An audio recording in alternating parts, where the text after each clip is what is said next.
آج کی اس ویڈیو میں ہم آپ کو 5 جنگجوؤں کے بارے میں بتائیں گے۔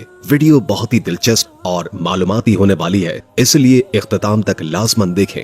آج کل کی نوجوان نسل ہالی ووڈ کے فکشنل کردار سپر ہیروز سے بہت زیادہ متاثر نظر آتی ہے۔ انہیں اپنے آئیڈیل مان کر ان کے جیسا بننا، ان جیسا دکھنا چاہتی ہے، یہاں تک کہ ان کے جنون کے اندر کچھ لوگ ایکسٹریم لیول کی سرجری تک کروا چکے ہیں۔ لیکن اول حقیقت یہ ہے کہ یہ تمام صرف اور صرف فرضی کردار ہیں۔ آپ کو یہ جان کر حیرت ہوگی کہ اسلام نے حقیقت میں اس دنیا کو کچھ ایسے سپر ہیروز، جنگجو اور واریئرز دیے ہیں جو کہ میدان جنگ کے اندر جب اللہ اکبر کہہ کر اترتے تھے تو کوئی بھی شخص ایسا موجود نہیں تھا کہ جو ان کا مقابلہ کر سکے، جنہیں ساری زندگی کسی شخص نے یا پھر میدان جنگ میں کبھی شکست نہیں ہوئی۔ پر افسوس ہماری آج کل کی نوجوان نسل ان کے نام اور کارناموں سے واقف نہیں۔ آج کی اس ویڈیو میں ہم اسلامی تاریخ کے کچھ ایسے ہی ناقابل شکست سپہ سالاروں کا ذکر کریں گے جو کہ میدان جنگ میں اکیلے ہزاروں کے لشکر پر بھاری تھے۔ طارق بن زیاد بربر نسل سے تعلق رکھنے والے مسلمان اور بنو امیہ کے جرنیل تھے۔ انہوں نے 711 میں ہسپانیہ اسپین کی مسیحی حکومت پر قبضہ کر کے یورپ میں مسلم اقتدار کا آغاز کیا۔ انہوں نے اموی خلافت کی خدمت کی اور 711 سے 718 عیسوی میں ویسیوگوتھک ہسپانیہ، موجودہ اسپین اور پرتگال پر مسلم اموی فتح کا آغاز کیا۔ انہوں نے اپنی فوج کے ہمراہ شمالی افریقہ کے ساحل پر آبنائے جبرالٹر کو عبور کیا۔ انہوں نے اپنی فوج کو اس مقام پر مستحکم کیا جسے آج جبرالٹر کی چٹان کے نام سے جانا جاتا ہے۔ جبرالٹر عربی نام جبل الطارق کا ہسپانوی ماخذ ہے، جس کا مطلب ہے حریق کا پہاڑ، جو طارق بن زیاد کے نام سے موسوم ہے۔ وہ ہسپانوی تاریخ میں طارق الطورتو کے نام سے جانے جاتے ہیں۔ انہیں اسپین کی تاریخ کے اہم ترین عسکری رہنماؤں میں سے ایک سمجھا جاتا ہے۔ شروع میں وہ اموی صوبہ افریقہ کے گورنر موسیٰ بن نصیر کے نائب تھے، جنہوں نے ہسپانیہ میں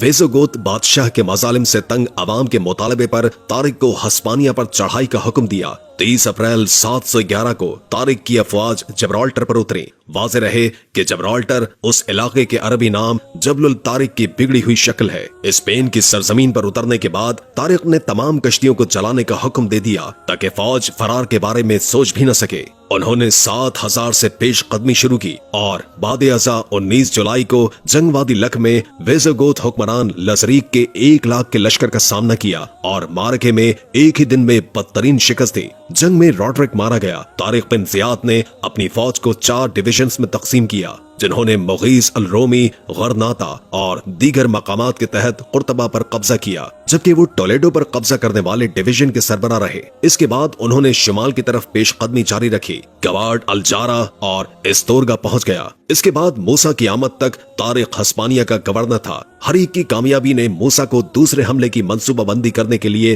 12,000 زیادہ تر عرب فوجیوں کو جمع کرنے پر مجبور کیا، اور چند سالوں کے اندر ہی حریق اور موسیٰ نے جزیرہ نما آئیبیریا کے 2/3 حصے پر ویسیوگوتھو سے قبضہ کر لیا تھا۔ طارق نے بغیر کسی مزاحمت کے دارالحکومت تلی تلا پر قبضہ کر لیا۔ طارق کو ہسپانیہ کا گورنر بنا دیا گیا، لیکن جلد انہیں دمشق طلب کیا گیا کیونکہ خلیفہ ولید اول سے ہسپانیہ پر چڑھائی کی اجازت نہیں لی گئی تھی۔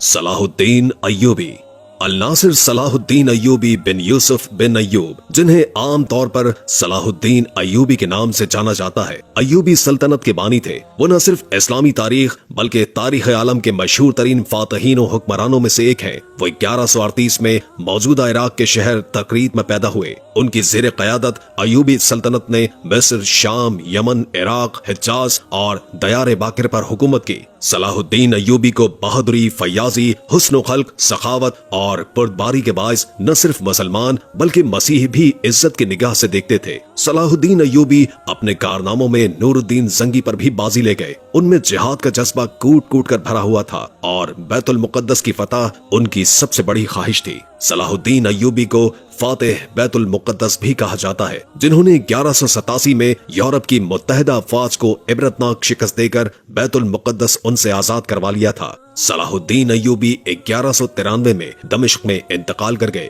انہوں نے اپنی ذاتی دولت کا زیادہ تر حصہ اپنی رعایا کو دے دیا۔ وہ مسجد بنو امیہ سے متصل مقبرے میں مدفون ہے۔ مسلم ثقافت کے لیے اپنی اہمیت کے ساتھ ساتھ صلاح الدین کا کرد، ترک اور عرب ثقافت میں نمایاں طور پر احترام کیا جاتا ہے۔ انہیں اکثر تاریخ کی سب سے مشہور کرد شخصیت کے طور پر بیان کیا جاتا ہے۔ सलाहुद्दीन अय्यूबी बड़े बहादुर और फयाज थे। लड़ाइयों में उन्होंने मसीहियों के साथ इतना अच्छा सलूक किया कि मसीही आज भी उनकी इज्जत करते हैं। उनको जिहाद का इतना शौक था कि एक मर्तबा उनके निचले धड़ में फोड़े हो गए। उनकी वजह से वो बैठकर खा नहीं सकते थे, लेकिन इस हालत में भी जिहाद की सरगर्मी में फर्क न आया। सुबह से ज़ोहर तक और असर से मगरिब तक बराबर घोड़े की पीठ पर रहते। उनको खुद ताजुब होता था और कहा करते थे कि जब तक घोड़े की पीठ पर रहता हूँ सारी तकलीफ जाती रहती है और इससे उतरने पर फिर से तकलीफ शुरू हो जाती है। मसीहियों से सुलह हो जाने के बाद सलाहुद्दीन ने मसीहियों को बैतुल मुकद्दस की ज़ियारत की इजाजत दे दी। इजाजत मिलने पर यूरोप के ज़ायरीन जो बरसों से इंतजार कर रहे थे इस कसरत से टूट पड़े कि शाह रिचर्ड के लिए इंतजाम कायम रखना मुश्किल हो गया और उसने सुल्तान से कहा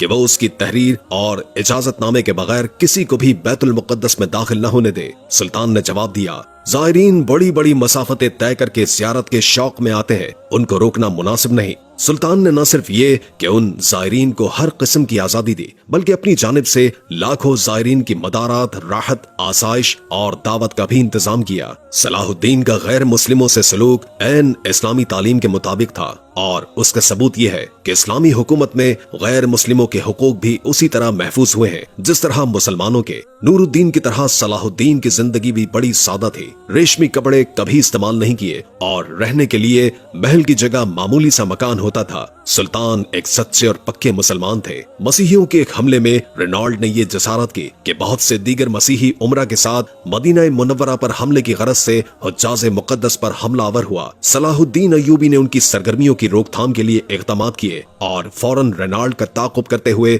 हतीन में उसे जा लिया। सुल्तान ने यही दुश्मन के लश्कर पर एक ऐसा आतिशगीर मादा डलवाया जिससे जमीन पर आग भड़क उठी। चुनाचे इस आतिशी माहौल में 1187 को हतीन के मकाम पर तारीख की खौफनाक तरीन जंग का आगाज हुआ। इस जंग के नतीजे में 30,000 मसीही हलाक हुए और उतने ही कैदी बना लिए गए। रेनॉल्ड गिरफ्तार हुआ और सुल्तान ने अपने हाथ से उसका सर कलम किया। दरअसल रेनॉल्ड हजरत मोहम्मद मुस्तफा सल्लल्लाहु अलैहि वसल्लम की शान में बरमला तौर पर गुस्ताखी करता था और सुल्तान अय्यूबी ने उसे अपने हाथों से मारने की कसम खाई थी। मुख्तार अल सख्फी। मुख्तार सख्फी यकुम हिजरी में ताइफ में पैदा हुए मगर परवरिश मदीना में हुई। नाम मुख्तार और कुनियत अबू इसहाक थे। ताल्लुक बनी हवाजन के कबीला सकीफ से था, इसलिए उन्हें मुख्तार सख्फी भी कहा जाता है। उनके वालिद का नाम अबू उबैदा सख्फी था जिन्हें हजरत उमर ने इराक की एक मुहिम में सिपह सालार बनाकर भेजा था जहां वो शहीद हो गए। मुख्तार सख्फी के बचपन में एक बार हजरत अली करमुल्लाह वजहुल करीम ने आपको खेलते हुए देखा तो शफकत से आपके सर पर हाथ फेरा और जीरा को दाना कहकर प्यार फरमाया और फरमाया, ये मेरे हुसैन के कातिलों से इंतकाम लेगा। मुख्तार सख्फी तारीख इस्लाम के उन चंद हुक्मरानों में से एक हैं। उन्होंने बनु उमैया के खिलाफ तलवार उठाई और करबला में हुसैन इब्ने अली करमुल्लाह वजहुल करीम की शहादत का बदला लिया और सैकड़ों कातिलान हुसैन को कत्ल किया जिसमें शिमर भी शामिल था, जिसने इमाम हुसैन का सर जिस्म से अलहदा करके नेज़े पर दमिश्क भिजवाया था, और हरमला भी जिसने इमाम हुसैन के 6 माह के बेटे